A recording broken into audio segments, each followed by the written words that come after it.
I'm Nathan Miller. I'm an independent game developer in Salt Lake City, Utah. I've been doing this for quite some time, for like the past, I'd say, few years, as officially as independent game developer. I've been studying it my whole life, and now I'm kind of just more getting my feet in the ground anymore. I'm starting new projects. I'm working with different people. It's pretty much just my primary status is for narrative design, but I'm trying to learn more. I'm learning more. I'm starting my own individual game company. I'm bringing stuff out for that very soon. And I'm just living life, doing some odd jobs and making fun games for people. So how did you sort of get started in your narrative design? How did you even know that that's what you wanted to do? You say you've been indulging in this your whole life. What was your sort of background as far as games in general, and then just narrative, and where did your love for narrative come from? Things like that. Yeah, so I feel like I've had little sprinklings of it throughout my entire life. I think 5, 6 years old, and I was watching my cousin play Pokemon. And I was that really chatty, talkative, want to learn everything kind of cousin. And I'm just like, so how does this work? How do you do that? How's this? How's this? But he was also trying to learn game development. And so he kind of piqued my interest a bit more. And then as I started playing more video games, like I had my Super NES, playing Link to the Past, Donkey Kong Country, had my first GameCube, played my GameCube pretty much all the time. My sister and I, and even some of my other cousins, started making imagining different stories within those games. Like maybe we play Super Smash Brothers and Donkey Kong and Kirby are friends now. Okay, we'll make that happen. We'll make Sims. Oh, these Sims are kind of doing that. And I started feeling my love for narrative kind of through that. And then as I got older, I started being more interested in some of my English classes. I took a screenwriting class senior year of high school. And then I started playing more narrative focused games like Telltale Studios. I grew up loving everything from Telltale, especially Back to the Future game, and especially The Walking Dead. As soon as I played Telltale's first season of The Walking Dead, I'm just like, my gosh, this is what I want to do. I could do this. That would be just spectacular. Yeah. And so I played that, and then I kept focusing on more the AAA modern video games. And I took more screenwriting classes, more game development classes throughout my life. And I'm just like, okay, I guess I'm doing this. Writing is this is going to become a part of me. And so now it's gotten to the point where that's pretty much how I'm known. That's pretty much how I've been working. That's pretty much what I've been trying to aspire to do more of. And that's kind of how I made it to storytelling in games, because it's just a lifelong passion of loving video games, telling weird stories, and kind of just honestly just having stories, loving stories, watching movies, playing games. Here I am. You say you're in Salt Lake, right? Yeah. Is there a scene around Salt Lake City? Do you have pockets of people who are also narrative designers, people within the gaming industry? Is it big, small, local? What would you call it? It's a mixed bag. We have I think a couple really big studios. I know a really good friend of mine got the job at Avalanche. I think they're in downtown Salt Lake. So a friend of mine got a job working as a level designer for there. They're probably I'd say the biggest name. But to kind of bring it back to why I'm in Utah, because I'm originally from California. Gotcha. SoCal. So originally it began with University of Utah. I was just looking at lists of different schools that have game development curriculum. And so I went over there, got my bachelor's in games, best 4 years of my life. But I kind of got more involved with the indie scene. We have our own Discord group of smaller independent game developers all in the Utah area.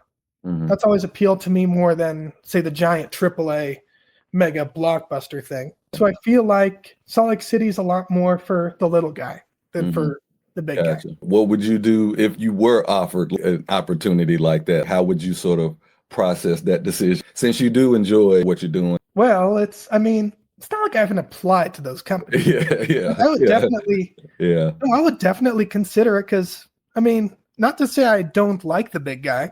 There's a lot to respect about the big guy. I've owned every Nintendo console for like the majority, almost my entire life. Mhm. I will always say yes to Nintendo. Those guys Yeah.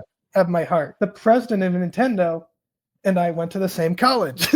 There you go. And he regularly visits that school. And unfortunately, I've yet to meet him. But I was just getting ready to say, did you ever get to meet him?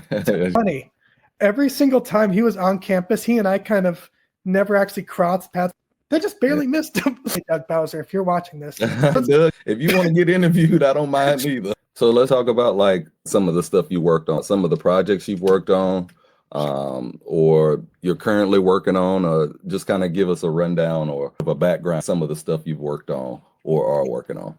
Sure. Right now, I've been doing this really goofy, cheesy horror game, which has been silly for me. More as I got older into my adult life, I'm kind of been more interested in kind of horror and kind of a mixture of horror and comedy, kind of like Scream, or kind of like those, or like some super popular, interesting indie games. Mm-hmm. So lately, I've been dipping my feet in that. I've been chatting about it with like coworkers and stuff, and they seem to get a kick out of it. That's been a pleasure to do. Mm-hmm. It's been fun because I'm also, that one I've been doing individually because I've been trying to want to learn a lot more because I don't want to just be the narrative guy. I love narrative. Mm-hmm. Narrative will always be my heart and soul in the game world, but I want to try other things too. Mm-hmm. I want to try to be able to create puzzles and try to get myself better at coding and try this, try that, try and make myself show off what I've learned in my university experience, but also show I can do more than that. Maybe creating a narrative for a game as opposed to maybe creating a narrative for what we would call a movie. Where are you on that? Are you just strictly games? Like, was there a film element to sort of what you were doing, or was it all just sort of like a melting pot and all just sort of ran together anyway, so it really didn't matter? Honestly, you said it best, like a melting pot, especially as of maybe, I'd say the 2010s to now. You look throughout the history of video games, you'll see like everything has become a lot more cinematic than years ago, than maybe when games first started. It's like the original Super Mario had like just, plumber guy, beat the big dragon, save the princess. And then I play Super Mario Odyssey like some time ago on my Switch, a lot more like story driven. Like, okay, now Mario and this hat have been abandoned. Bowser took the princess. However, now you see Mario and the hat kind of growing together more, growing like this friendship and going through this world. And kind of, there's little story elements added to it. I know one of my favorite companies that I've done is like Insomniac with the Spider-Man games. Like those games, it's like, yeah, sure, you're playing as Spider-Man, but there's so much good story in there.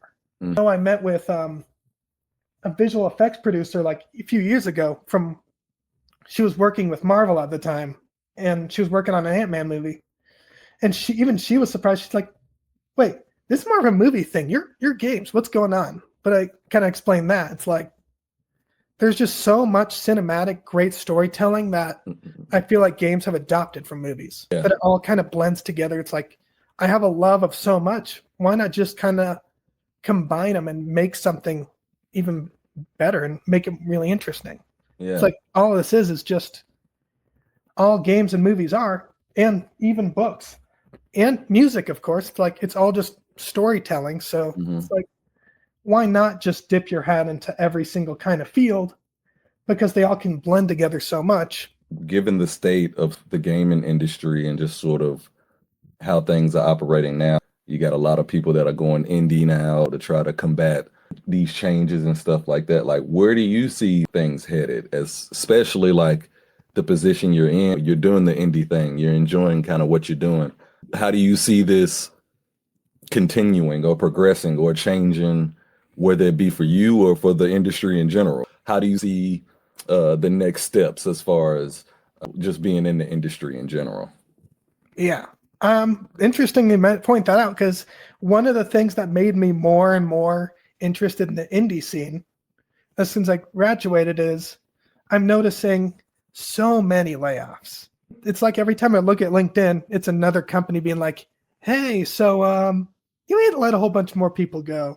Or it's like one of my friends being like, yeah, you know that job I just got? Yeah, not anymore. I feel like it's kind of going into a state of, it's going more into a state of game developers are kind of more coming together. It's nice to see game developers coming together.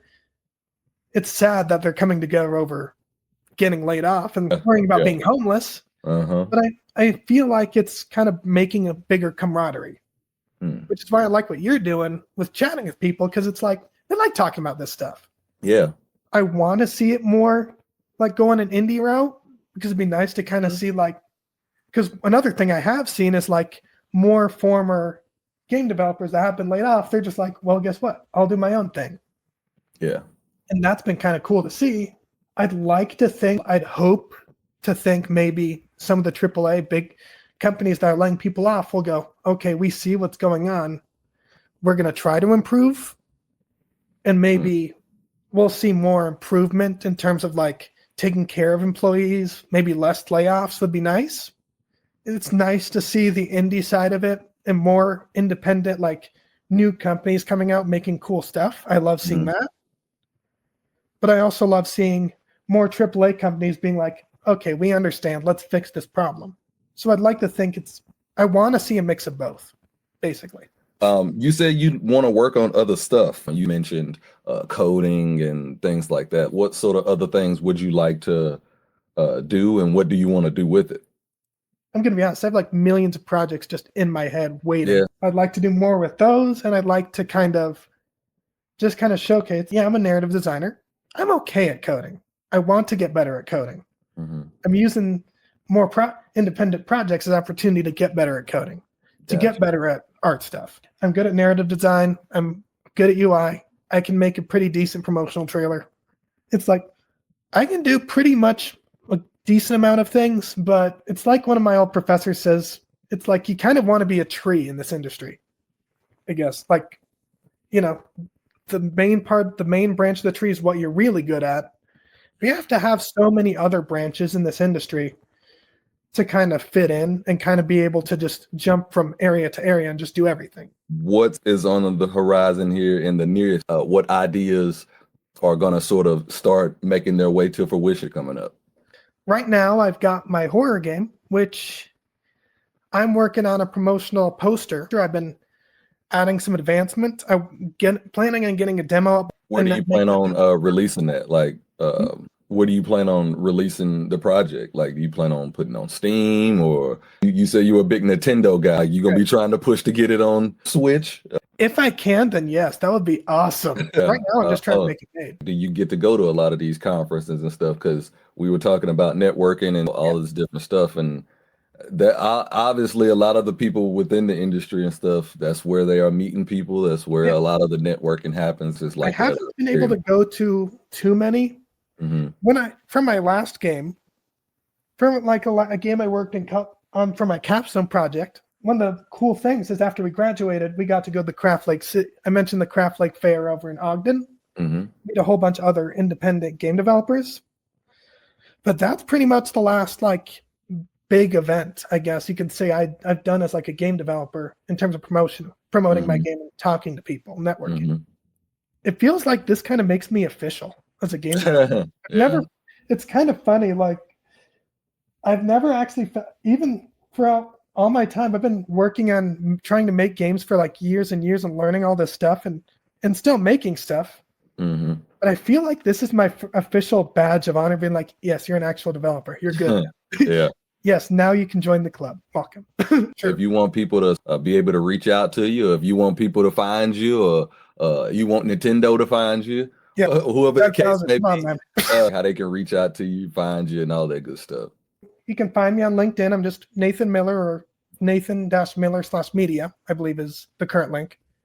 I have a portfolio to see a lot of the projects I've worked on. That's nathanrmillerpace.myportfolio.com.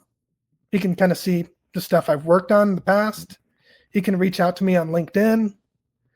I'm hoping to make my official independent company's pages soon. So when that is made, you can find me at RockGen Studios, ROKGEN Studios. And yeah, that's mainly how to find me. And if you go to the game Your Average Bear on Steam, that's my last project. I'm very proud of it. Mm-hmm. There's also a link tree attached to that game. You can pretty much not just see me, but you get to see a lot of the great people I worked with, because they deserve so much attention too, because they're all incredibly talented people. Mm-hmm. But if you want to find me, you can find me on that as well.